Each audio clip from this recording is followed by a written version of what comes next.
कौन है मैडम? शादी सीजन के पहले आता है सीजन शादी.com का। आज ही डाउनलोड कीजिए।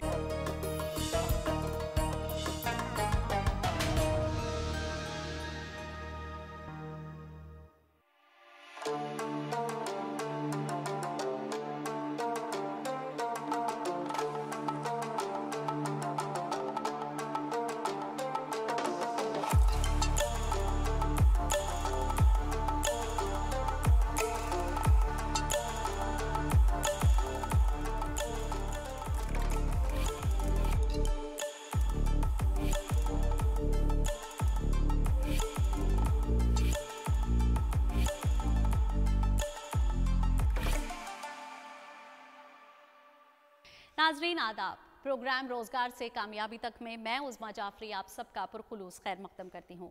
नाजरीन, जैसा कि आप जानते हैं कि इस प्रोग्राम के जरिए हम लगातार आपके मुस्तकबिल को बेहतर बनाने की कोशिश कर रहे हैं।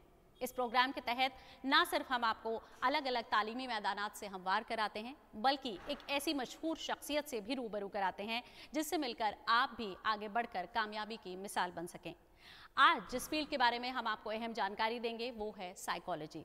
किस तरह से साइकोलॉजी में तालीम हासिल कर कर आप इसमें अपना करियर बना सकते हैं और क्या क्या होती हैं एक साइकोलॉजिस्ट की जिम्मेदारियां, इस सब पर हम अहम बात करेंगे। लेकिन उससे पहले आइए जल्दी से इस पैकेज के जरिए जान लेते हैं कि आखिर साइकोलॉजी की फील्ड है क्या। अगर आपको इंसानी नफ्सियात को समझना और पढ़ना पसंद है तो साइकोलॉजी यानी इल्मे नफ्सियात का मैदान आपके मुस्तकबिल को एक नई सिमत अता कर सकता है।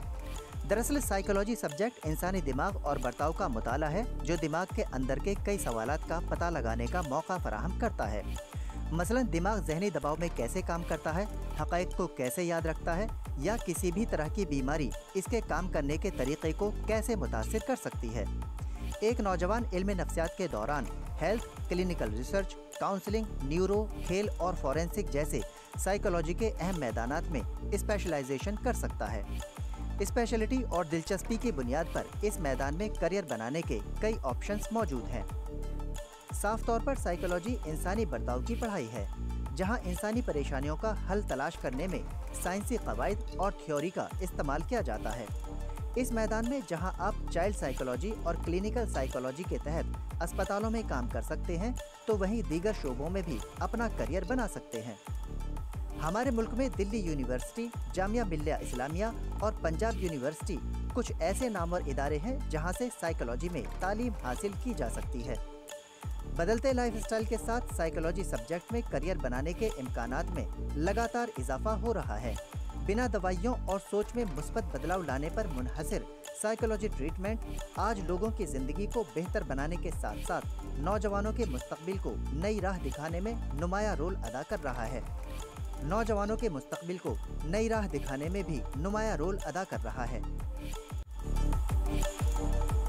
उम्मीद है इस पैकेज के जरिए आपने कुछ हद तक साइकोलॉजी के फील्ड के बारे में समझ लिया होगा। इस फील्ड पर और मजीद बात करने के लिए आइए बढ़ते हैं अपने अगले सेगमेंट की तरफ, जिसका नाम है करियर की बात एक्सपर्ट के साथ। साइकोलॉजी की फील्ड पर अहम बात करने के लिए आज हमारे साथ मौजूद हैं गार्गी कॉलेज की senior faculty doctor Sabeen H Rizvi. Ma'am खैर मकदम है आपका। बहुत शुक्रिया मैम। सबसे पहला सवाल आपसे यही जानना चाहेंगे कि अगर एक नौजवान साइकोलॉजी फील्ड को जानना चाहे एक लेमैन्स लैंग्वेज में, तो आप क्या कहेंगे? मैं कहूँगी उज़मा कि ये एक ऐसी फील्ड है जो आपका तारुफ अपने आप से कराती है। अगर आप सिर्फ अपने आप को जानने के लिए भी इसका इंतखाब करते हैं, जिसको हम कहते हैं इल्मे नफ्सियात, तो आपकी नफ्स को समझने के लिए बहुत ज़रूरी है कि आप इस फील्ड को समझें, पढ़ें। अगर एज अ करियर भी आगे आप उसको बढ़ाते नहीं हैं, तब भी आपके लिए ये बहुत ही मुफीद है। आप अपने आप को समझते हैं, आपका ज़हनी तवाज़न अच्छा रहता है, आप अपनी जिसको हम दिमागी सेहत, मेंटल हेल्थ कहते हैं, उसके बारे में समझते हैं, अपनी माशरे के बारे में, कौम के बारे में, लोगों के बारे में समझते हैं। तो बस यही है कि लोगों को समझने के लिए एक ऐसा सब्जेक्ट है जिसको हम साइंटिफिक बेसिस पे भी उसके साथ रिसर्च करके इस अंडरस्टैंडिंग को, इस तरह की अपॉर्चुनिटीज़ मिलती हैं कि आप ख़ुद को समझें, आप अपने अपनों को समझें, अपने माशरे को समझें। और इसमें जो लोग तहकीक करते हैं वो इन्हीं सारे मुद्दों पे, इन्हीं सारे मसाइल पे तहकीक करके आपके सामने रिसर्च पेश करते हैं, जिसकी तरफ से आप अपने बारे में जो आपकी सोच होती है, जो आपका तवाज़ुन होता है, वो और पुख्ता होता जाता है। मैम, जैसा कि आप बात कर रही हैं कि एक साइकोलॉजिस्ट की ज़रूरत सिर्फ सेहत से रिलेटेड फील्ड्स में नहीं बल्कि अलग अलग फील्ड्स में, जैसा कि आप अभी बता रही हैं, उसमें होती हैं, तो ऐसे में एक साइकोलॉजिस्ट की जिम्मेदारियां क्या क्या हैं? जी, सबसे अहम बात तो ये है, क्योंकि हम बोल रहे हैं कि आप नफ्सियात को पढ़ रहे हैं, राइट? तो उसके लिए सबसे अहम बात यह है कि आप अपनी ट्रेनिंग पे तवज्जो दें। आप हिंदुस्तान में, क्योंकि हमारे यहाँ रेगुलेटरी अथॉरिटीज़ नहीं है, हमारे यहाँ आरसीआई सिर्फ क्लिनिकल साइकोलॉजिस्ट को रेगुलेट करती है और तरह के साइकोलॉजिस्ट मास्टर्स करके लोग प्रैक्टिस करना शुरू कर देते हैं। तो वो सबसे बड़ी जिम्मेदारी है कि पहले आप अपनी ट्रेनिंग मुकम्मल करें, पहले आप उस लेवल पे आएँ जब आपको लगे कि हाँ, आप जस्टिस कर सकते हैं, आप एक ट्रेंड पर्सन की तरह एज अ साइकोलॉजिस्ट आप इंडस्ट्री में आ सकते हैं, तब आप इस करियर का इंतखाब करें। तो मुझे लगता है कि वो अच्छा रहेगा आपके लिए भी और उन लोगों के लिए भी जिनको आप एक बेहतर ज़िंदगी देने की कवायद में हैं। मैम, ये तो बात रही साइकोलॉजी की और साइकोलॉजिस्ट की जिम्मेदारियों की। अगर अब हम कोर्सेज़ की बात करें तो कौन कौन से ऐसे कोर्सेज़ हैं जिसको करके बच्चे इस फील्ड में आ सकते हैं? तो अगर हम करियर के ऑप्शंस की बात करें, सबसे बेसिक जो डिग्री है जो आपको लेनी ही लेनी है अगर आप साइकोलॉजी में अपना करियर इंतखाब करने की सोच रहे हैं, तो आपको अंडर ग्रेजुएट जो हम कहते हैं, BA pass, BA honours, applied psychology honours, ये सारी बिल्कुल बुनियादी डिग्रीज़ हैं जो आपको लेनी है। उसके बाद आपको अपने मास्टर्स का इंतखाब करना है। आपको सोचना है कि अच्छा, अब मुझे अगर स्पेशलाइजेशन करना है तो मुझे क्लिनिकल में जाना है, काउंसलिंग में जाना है, या मुझे अपने ऑप्शंस ओपन रखने हैं, मुझे एक जनरल मास्टर्स की डिग्री लेनी है और उसके बाद ये सोचना है कि मुझे आगे कौन सी फील्ड में जाना है। उसके बाद आप एमफिल कर सकते हैं, आप पीएचडी कर सकते हैं, मतलब जितना पढ़ना चाहें आप पढ़ते रह सकते हैं, पोस्ट डॉक भी कर सकते हैं। मैम, कोर्सेज़ की और डिग्री की तो हमने यहाँ पर बात करी, लेकिन अगर हम एक ख़ास काबिलियत की बात करें, क्या एक वो क्राइटेरिया है एक स्टूडेंट पे होना चाहिए जो कि वो एलिजिबल हो इस फील्ड में आगे आके करियर बनाने के लिए? बहुत ज़रूरी है। हमारी जो ये फील्ड है, इसमें हम दिमागी सेहत की बात करते हैं, तो बहुत ज़रूरी है कि आपके अंदर उस तरह की सेल्फ अवेयरनेस हो, आप अपने ऊपर तवज्जो दे पाएँ, आप समझ पाएँ कि एक साइकोलॉजिस्ट होने का या माहिर नफ्सियात होने का मतलब ये नहीं है कि आपकी ज़िंदगी बिल्कुल परफेक्ट होगी और आपको किसी तरह की हेल्प की, सपोर्ट की ज़रूरत नहीं होगी। आप पहले खुद सेल्फ अवेयरनेस लाएँ, आप समझें कि मेरी क्या मुश्किलात हैं, मुझे किन एरियाज़ में थोड़ी मदद की ज़रूरत हो रही है, आप उसको रीच आउट करें, सीक आउट करें, अपनी दिमागी सेहत का ख्याल रखें। जब आपको लगे कि हाँ, अब ये है, मेरे पास डिग्री भी है और मैंने अपनी सेहत का भी और वेलबींग का भी ख्याल रखा है, उसके बाद आप किसी भी तरह का इंतखाब कर सकते हैं। कौन सी ब्रांच में जाना चाहते हैं वो आपकी मर्ज़ी है, बट ज़रूरी है कि आप अपने से शुरुआत करें। मैम, जो तालीम हमारे मुल्क में इस फील्ड में हो रही है, उसको आप दूसरे मुल्कों में दी जा रही इसी फील्ड में तालीम से कैसे कंपेयर करती हैं? क्या हमारे मुल्क में बेहतर है? और अगर हम रिसर्च की बात करें तो रिसर्च साइकोलॉजी को लेकर हमारे मुल्क में कैसी हो रही है? तो तालीम की अगर बात करें उज़्मा, तो हमारे मुल्क की तालीम में तो कोई कमी नहीं है। मतलब बहुत अच्छे फैकल्टी, बहुत अच्छे कॉलेजेस, बहुत ही अच्छे कोर्सेज़ रन कर रहे हैं हमारे मुल्क में। तो तालीम के टर्म्स में मैं मगरिब में भी पढ़ी हूँ और यहाँ से भी कंपेयर करती हूँ, तो मुझे नहीं लगता कि तालीम हम किसी तरह से कोई कमी है। लेकिन रिसर्च की अगर बात करें तो उसमें हम अभी बहुत पीछे हैं। रिसर्च में हमें अभी बहुत एडवांसमेंट की ज़रूरत है, हमें बहुत कुछ करने की ज़रूरत है। अच्छे पब्लिशिंग हाउसेस में हमारे हिंदुस्तानी साइकोलॉजिस्ट के उतने अच्छे पब्लिकेशंस नहीं हैं, तो उस एरिया में हम थोड़ा सा पीछे हैं। मैम, अगर हम बात करें गार्गी कॉलेज की, तो इस फील्ड में गार्गी कॉलेज में क्या नई पहल हुई है और कोर्सेज़ के स्ट्रक्चर के बारे में जानना चाहेंगे, किस तरह के कोर्सेज़ हैं और इसमें एडमिशन कैसे लिया जा सकता है? तो साइकोलॉजी गार्गी का मैं ये बताऊंगी उज़्मा कि हमारा पहला कॉलेज है जिसने applied psychology university of Delhi में शुरू किया। हमारे प्रोफेसर्स जो अब रिटायर हो गए हैं, डॉक्टर वीना टकर, डॉक्टर मल्होत्रा, मिसेस अंसारी, इन लोगों ने ये यहाँ पे अप्लाइड साइकोलॉजी का कोर्स शुरू किया। अप्लाइड साइकोलॉजी ऑनर्स से ऐसे मुख्तलिफ है कि हम अप्लाइड एस्पेक्ट्स को हर पेपर में देखते हैं कि इसका एप्लीकेशन क्या है। तो अगर हेल्थ साइकोलॉजी की बात करें तो हेल्थ साइकोलॉजी का एप्लीकेशन क्या है, आपकी डे टू डे लाइफ में हम आपकी ज़िंदगी कैसे बेहतर बना सकते हैं। काउंसलिंग की बात करें, आपकी डे टू डे लाइफ में अगर हम ये प्रैक्टिसेस करें तो आपकी ज़िंदगी कैसे बेहतर हो सकती है।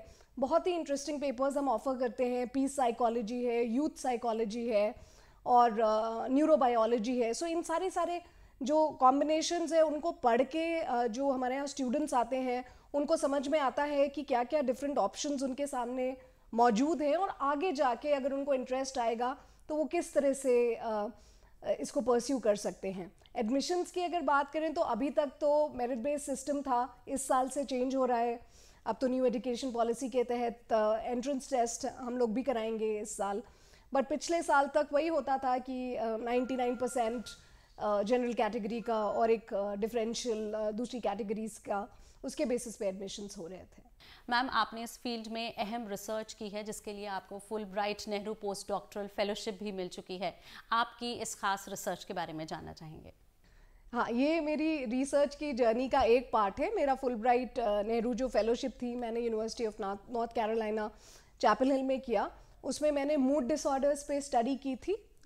उसमें साउथ कोरिया, अमेरिका और इंडिया के नौजवानों को पढ़ा था, कोशिश की थी समझने की कि इन नौजवानों में अगर हम क्रिएटिविटी की बात करें और क्रिएटिविटी कैसे इम्पैक्ट करती है उनके मूड को, उसका कंपैरिजन किया था।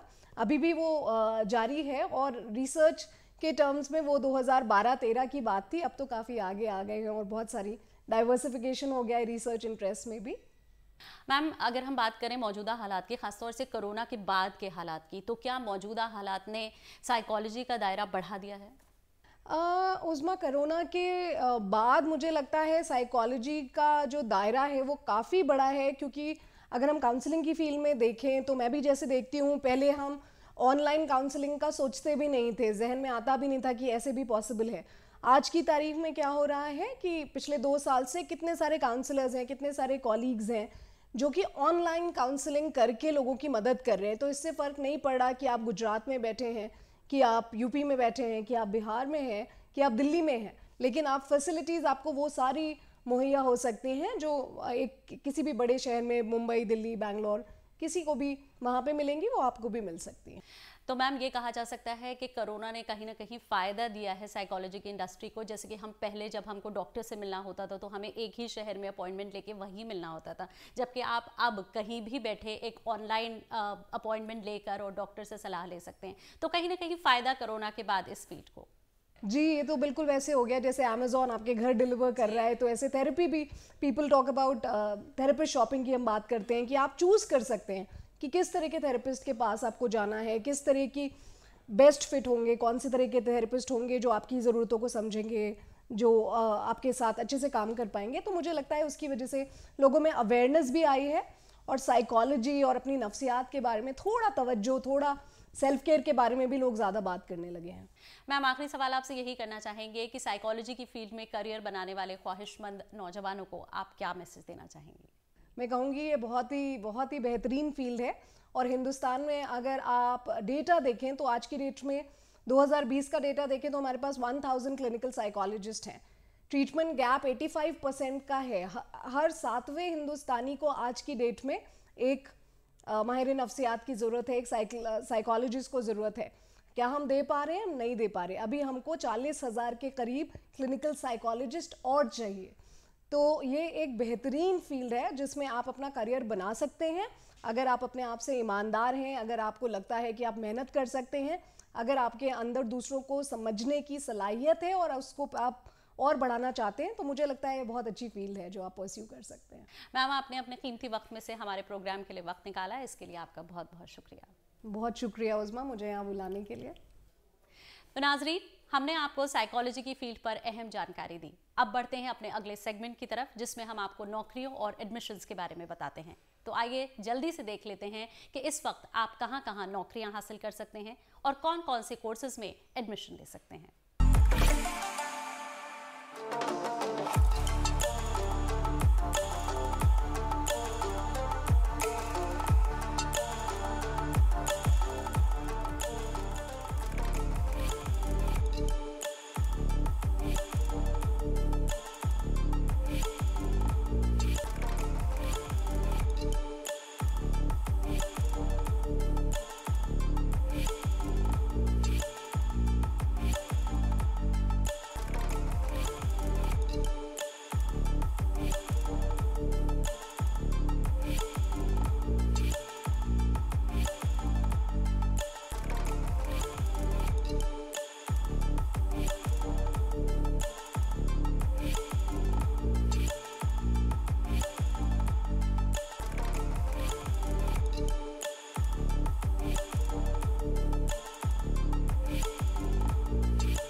दोस्तों बढ़ते हैं अपने अगले सेगमेंट की तरफ, जिसका नाम है कामयाब हिंदुस्तान। कामयाब हिंदुस्तान के तहत आज जिस कामयाब शख्सियत से हम आपकी मुलाकात करवाने जा रहे हैं वो हैं एम्स नई दिल्ली के न्यूरो साइंस सेंटर की head Padma Shri doctor MV Padma Srivastava. तो आइए जानते हैं डॉक्टर MV पद्मा श्रीवास्तव के कामयाब सफर के बारे में।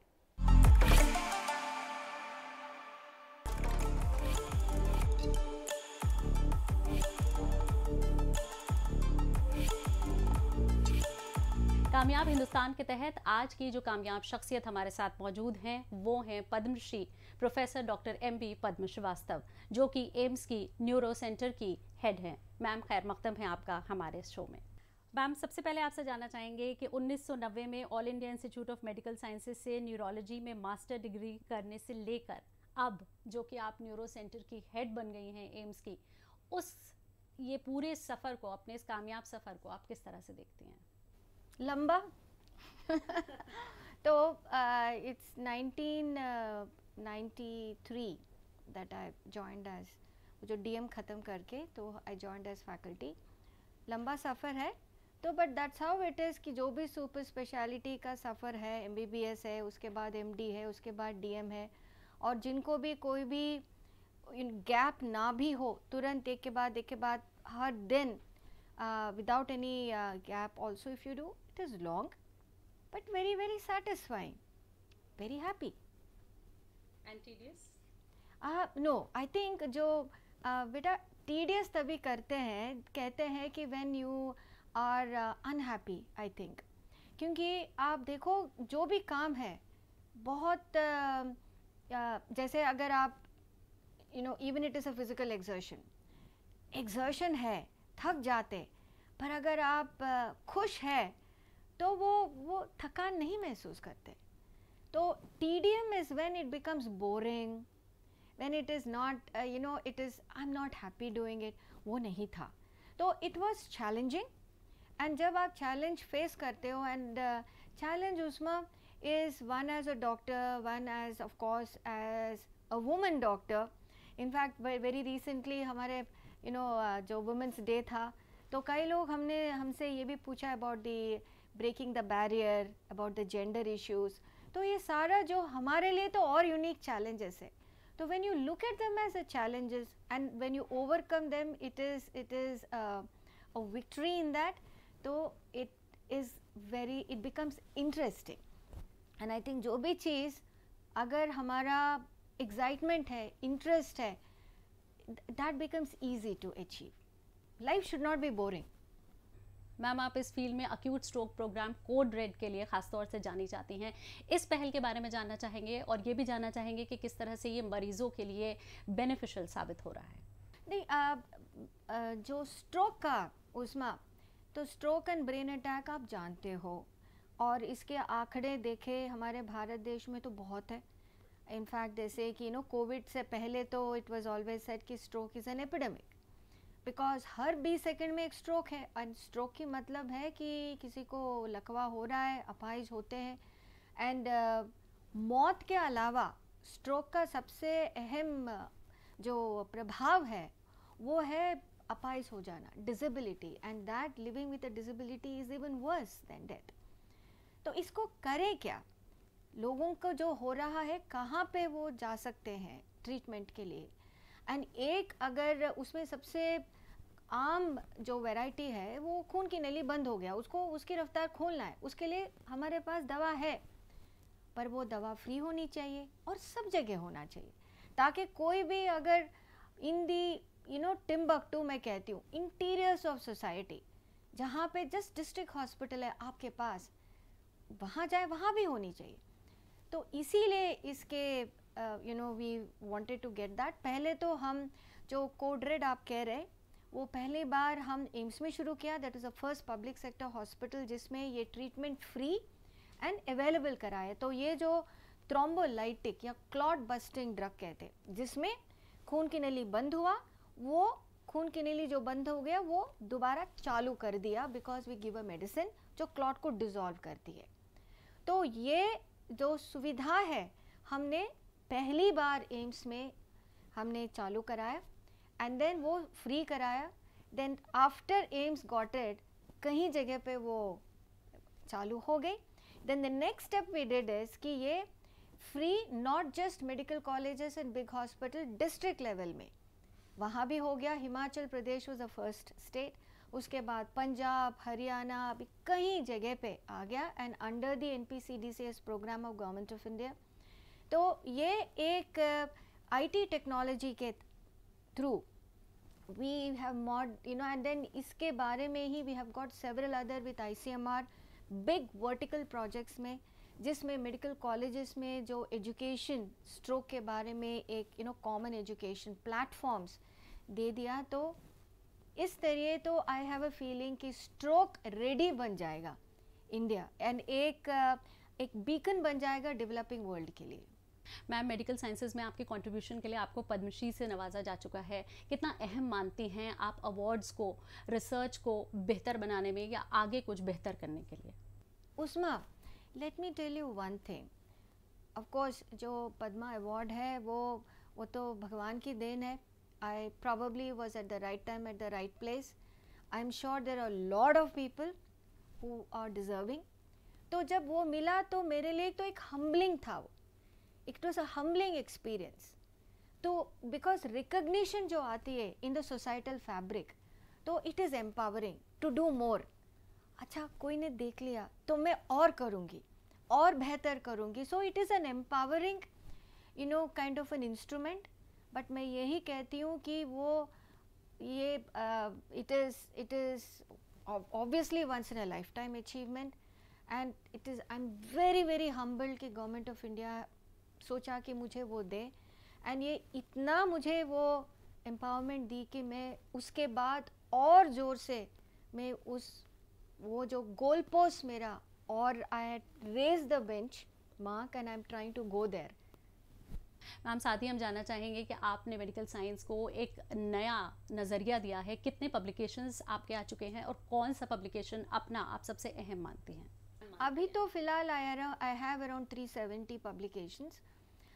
बट उसमें मैं सोचती हूँ कि जो हाईएस्ट इम्पैक्ट फैक्टर बहुत साइटेड, उसके अलावा मेरे लिए वो पब्लिकेशन बहुत अहम है जिसमें इमीडिएटली सोसाइटी में चेंज आ गई. और उसमें मैं यही कहती हूँ, माई पब्लिकेशन ऑन दिस थ्रोम्बोलाइसिस जो हमने वो पब्लिश बहुत 2007 में किया था, उसके बाद इंडिया में वो आ गया, जो स्ट्रोक ट्रीटमेंट आ गई है. सेकंड जो मैं सोचती हूँ हमारा जो tele stroke model, simple IT solution हमने लेके डिस्ट्रिक्ट हॉस्पिटल्स में शुरू कर दिया, वो भी पब्लिश्ड है. वो बहुत बड़ा साइटेशन वाला नहीं है क्योंकि डेवलप्ड वर्ल्ड में कुछ खास नहीं, उनके पास ऑलरेडी चल रहा है. पर यहाँ पे लोगों को वो बिकॉज उनकी हेल्थ में वो डिफरेंस आ गया, कई लोगों को वो ट्रीटमेंट अभी मिल रहा है, तो मेरे लिए वो बहुत अहम है. तो एनी रिसर्च, एनी पब्लिकेशन जिससे इमीडिएटली सोसाइटी में बेनिफिट आ जाती, I think that is the most powerful research. Ma'am, अगर हम बात करें एम्स के न्यूरोलॉजी सेंटर की, तो बतौर हेड वो क्या कुछ ऐसा है जो आप अपने टेन्योर में होता देखना चाहती हैं? मेरी टेन्योर में उस्मा, आप देखो, मेरी तो यही होगा, मेरी तमन्ना यही है, मेरी आई थिंक प्रार्थना यही है कि जो सेंटर हमारा एक बड़ा सा सेपरेट साइंसेस का सेंटर और बड़ा बने. उसके लिए मेरे पास बिल्डिंग हो, स्पेस हो, क्योंकि हमारे पास इतने फैकल्टी आ गया और इतना ब्रिलियंट फैकल्टी कि each person is building their own जो वर्टिकल्स, बड़ा सा रिहैबिलिटेशन फैसिलिटी हो और एडवांस टेक्निक्स आए और ये सारा चीज़ फ्री ऑफ कॉस्ट सबको दे.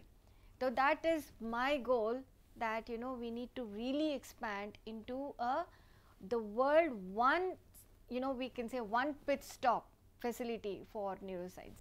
मैम, ये कहा जाता है कि हर कामयाब शख्सियत के पीछे एक और शख्सियत होती है. आप अपनी कामयाबी का श्रेय किसे देना चाहेंगी?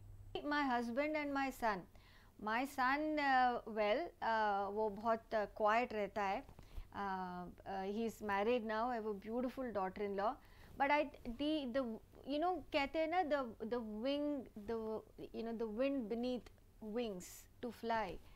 वो मेरे हस्बैंड है. Usma, I tell you one thing, कितना भी मुश्किल हो, आप सुबह से रात तक आप आप मेहनत कर रहे हैं, बहुत सारे चीज़ें होते हैं, पर अगर एक बार आप घर चले गए और घर आपका वार्म एंड लविंग है, वो आपका प्लेस है जहाँ पे you can you can rest, you can rebuild your energy. वो आई थिंक अक्रॉस एनीबडी, वो आपके लिए, मेरे लिए, सबके लिए, अगर वो एक हो, दैट इज़ इनफ। इसीलिए मैं हर लड़कियों को ये कहती हूँ, choose your life partner well, that's absolutely essential. और कुछ नहीं, आप जो मन कहें वो करिए, आप choose your life partner well.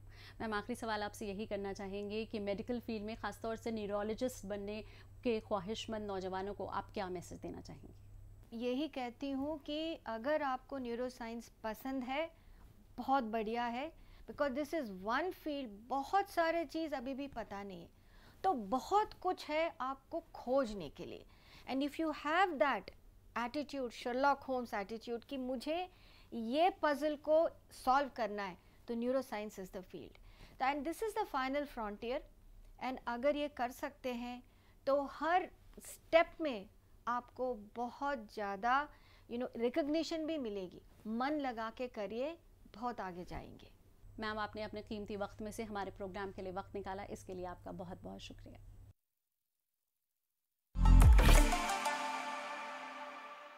दोस्तों, उम्मीद है आज की हमारी ये खास पेशकश आपको पसंद आई होगी। अगले हफ्ते एक और करियर ऑप्शन के साथ आपके सामने हाजिर होंगे। तब तक के लिए दीजिए इजाजत। खुदा हाफिज।